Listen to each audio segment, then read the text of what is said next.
Sai Leela, Episode 33. Om Sai Ram. Experiences of Gadge Maharaj. Acharya Ikrala Bharatwaj narrated one interesting episode in the life of Gadge Maharaj as recounted by Nana Sahib Rasne. Once Gadge Baba visited the house of Nana Sahib Rasne, the son of Damodar Rasne, who was one of the very fortunate souls profoundly blessed by Sai Baba. Gadge Maharaj explained to Nana Sahib Rasne how his life was completely transformed to that of a saint. Gadge Maharaj said to Nana Sahib Rasne, I will tell you certain things which are not generally relieved to others. I was born in a washerman's family.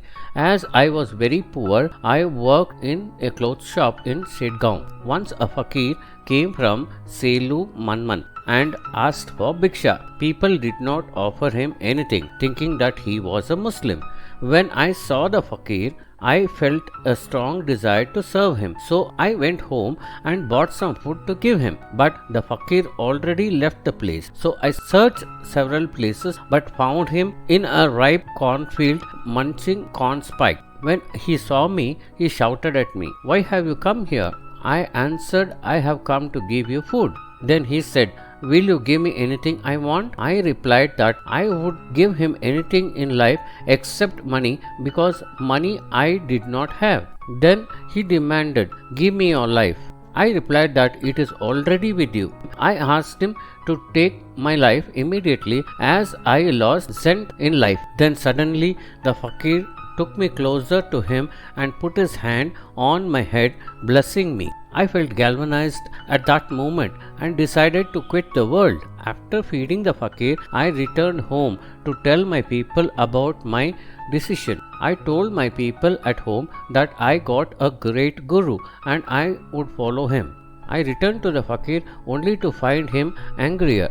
He shouted at me, Rogue, is it not sufficient which I have given to you? You still want more? Then I replied that I could not live without him. Satisfied with my reply, the fakir took me to a nearby cemetery and asked me to dig a pit at the tomb of a Muslim saint. When the pit was dug, he asked me to pour 2 potfuls of water into it. He slipped 3 handfuls of water from the pit and asked me to do the same. Suddenly, I became oblivious of my state when I drank the water and went in a yogic trance. I remained in that state for a long time.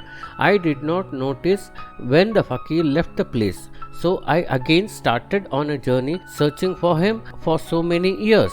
One day I came to Shirdi. I entered a masjid when the curtains therein were lowered, for a fakir was taking a bath. I peeped inside, and he was the same fakir whom I have been searching for years. He looked at me and cried, You have already eaten my flesh, and now you have come here to eat my bones. Don't you leave me. I answered that I would not leave him. Then suddenly he became ferocious and flung a brick at me. The brick hit my forehead and I fell down bleeding. The fakir then came to me and cleaned the wound. He circumambulated me and blessed me. Now you can go. You're completely transformed. The fakir is none other than the great Satguru Sri Saibaba. So Acharya Ikrala Bharatwaj made an inference with the help of this happening in the life of Gadge Baba about what Sai Baba did before his second appearance in Shirdi in 1856, and he was complete perfect master by the time he returned with Chand Patil's marriage party to Shirdi. Sai Baba is beyond time and space indeed. Gadge Maharaj had a habit of continuously singing Gopala Gopala Devaki Nandana Gopala in his earlier days. He was a poor saint who owned only a mud pot but a desire to build a grand building for charitable work. He was quite successful in building a dharmashala at Pandarapur. When he started building a dharmashala at Nasik, the funds suddenly froze. He had only few rooms and the work had to be stopped. He was quite disgusted by the turn of the events, so he decided to go and meet Baba. Just as he climbed the steps of Dwarkamai, Baba looked at him and shouted a lot of foul abuses. Gadge Maharaj laughed heartily, and so did Baba. Gadge Maharaj knew that hereafter his work will proceed smoothly, since Baba had abused him and driven the bad fortune, and soon the funds rolled in and he successfully completed his mission. Satguru Gadge Baba visited Shirdi in 1927 before attending Mahasamadhi and swept the streets of Shirdi chanting Hum Jato Amchi Gaon, means I am going to my abode. He prayed at the Samadhi Mandir and said to his followers, we will not meet again. Then he walked to the bank of Narmada and attended Mahasamadhi.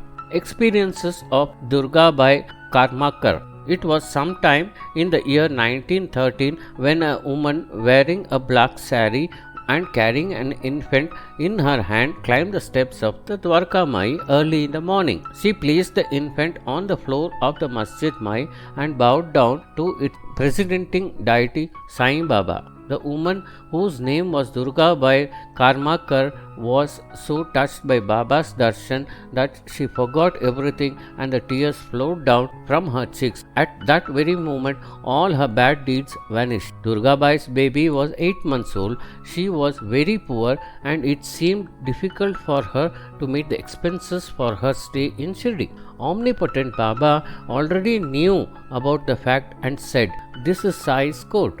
This is Dwarka Mai. This Dwarka Mai does good to everyone.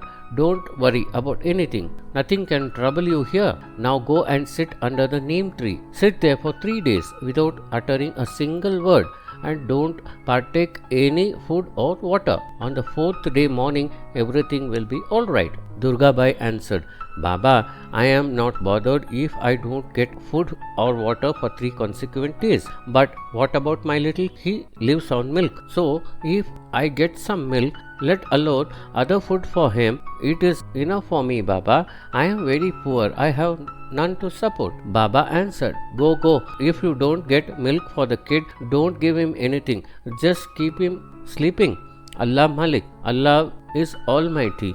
There was no doubt in Baba's words for Durgabai. Still her eyes were wet with tears. Durgabai decided to stick with Baba's words, whatever may be the consequence, good or bad.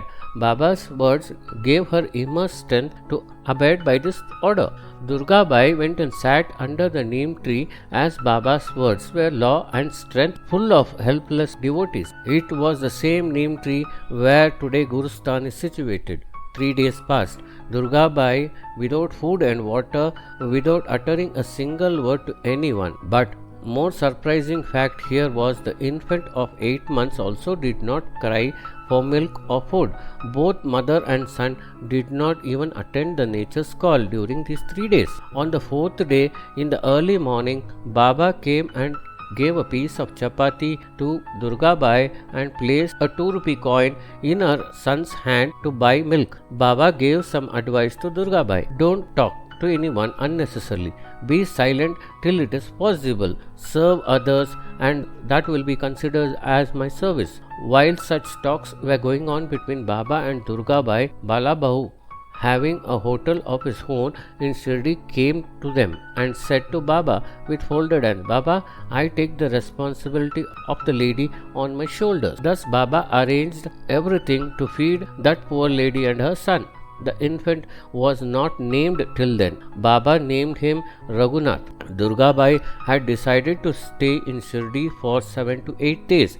After this span of time, she went to Dwarka Mai for permission to leave Shirdi. Baba said, Go and sit at that place. I have pulled you here, but I have not pulled you here to return.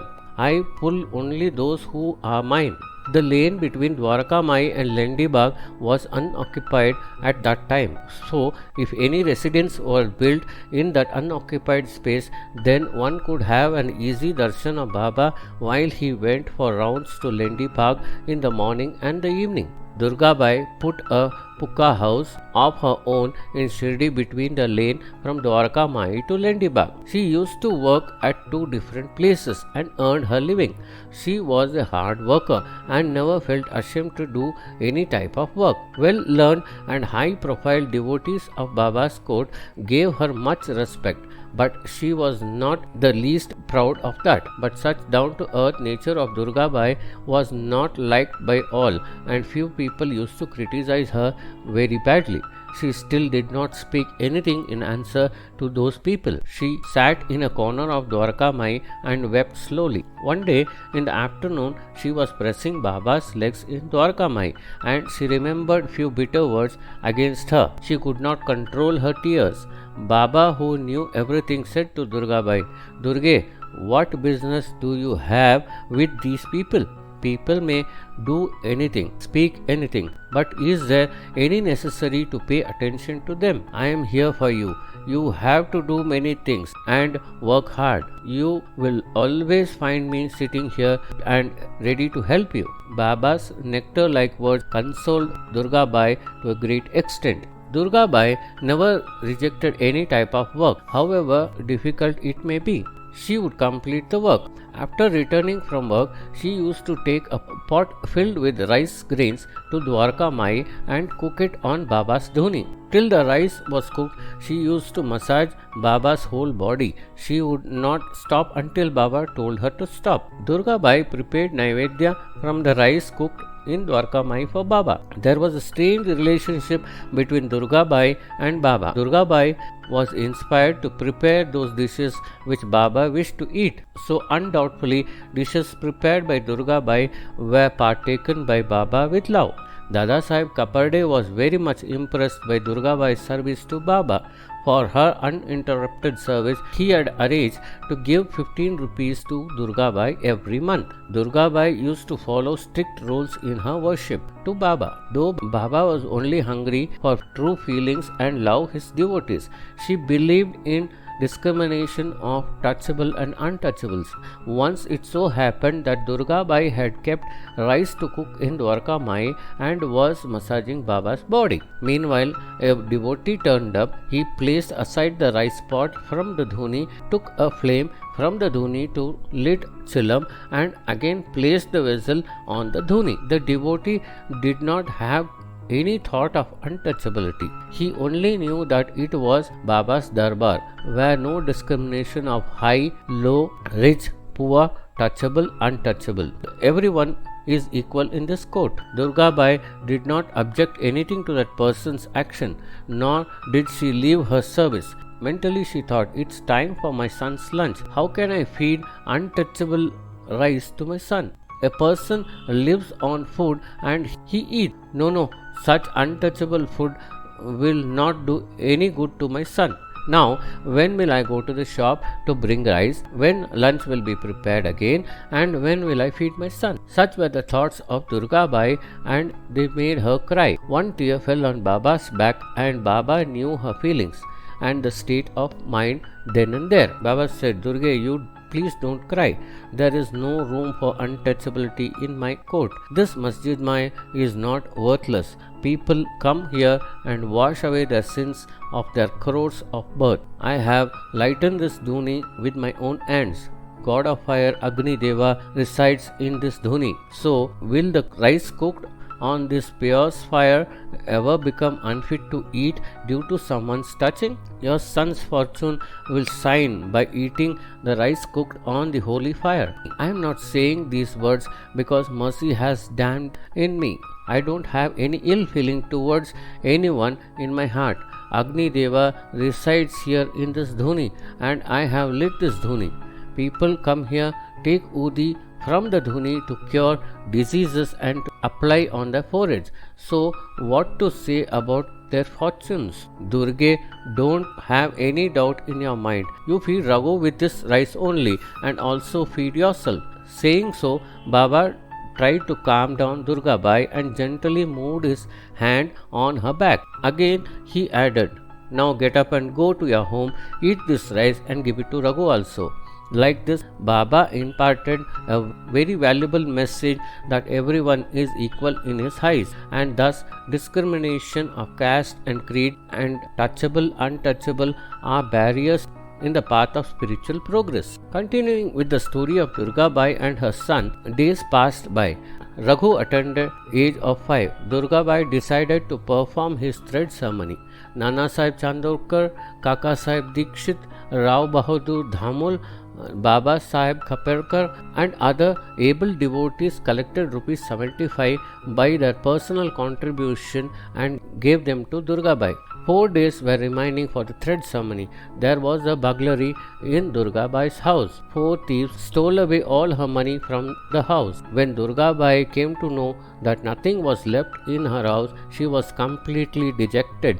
Whole day she was crying, and so her eyes got puffed up by crying. She did not perform her evening worship too. Next day at about 9 a.m. Sai Baba came near her house on his rounds to Lendibag. No sooner did she see Baba coming there than she ran to him and fell at his feet and started crying loudly. Baba gently placed his hand on Durga Bai's head and said, "Durge, what is there to cry in this matter? Is there any scarcity of money in my court? I am here to give thousands of rupees. I will give you carts and carts of money. Let this money be gone. It was not ours." These words pacified Durga Bai to a large extent. After a few days, Durga Bai was massaging Baba's back in Dwarka Mai. She was concerned about her son's education. Baba said, "There is no master to teach Raghu here. Who will teach him? Allah Malik is his master." Baba arranged for Raghu's education in Amaravati in the supervision of Dada Sahib Kaparde. Once Baba asked Durga Bai, "Oh Durge, do you go to Vithoba temple?" Durga Bai replied, "Yes, I go there sometimes." Baba said, "Upasani Maharaj has become very big. Durge, you serve him in Khandova temple in the same way like you are doing to me here. It will be equivalent to serving me." At that time, Upasani Maharaj was in deep meditation. If anybody went near him, Upasani Maharaj used to abuse them. Not minding these consequences, Durga Bai headed towards the Khandova temple. Upasani Maharaj did not accept any food from anybody. If anybody boldly took this action, he would get beatings and abuses. But was Durga Bai to pay attention on all this? For her, Baba's words were order and law. On the July 27, 1914, Upasani Maharaj left Shirdi and no one knew where he went. Still, as per her custom, Durga Bai used to go to the Khandova temple and place the food dish under the banyan tree in the name of Upasani Maharaj. In the year 1916, Durga Bai came to know that Upasani Maharaj resided in Sakori. So, after offering Naivedya to Sai Baba in Shirdi, Durga Bai used to go to Sakori by walk to offer him Naivedya. Once, Dholu Seth of Rahata had organized satsang of Upasani Maharaj in Rahata. So, Durga Bai used to go to Rahata with Naivedya for Upasani Maharaj from Shirdi. A big thorn went into her foot en route to Rahata. Every effort to take out the thorn failed. Still, it did not interrupt Durga Bai's seva. After Upasani Maharaj accepted Naivedya, she would partake her food.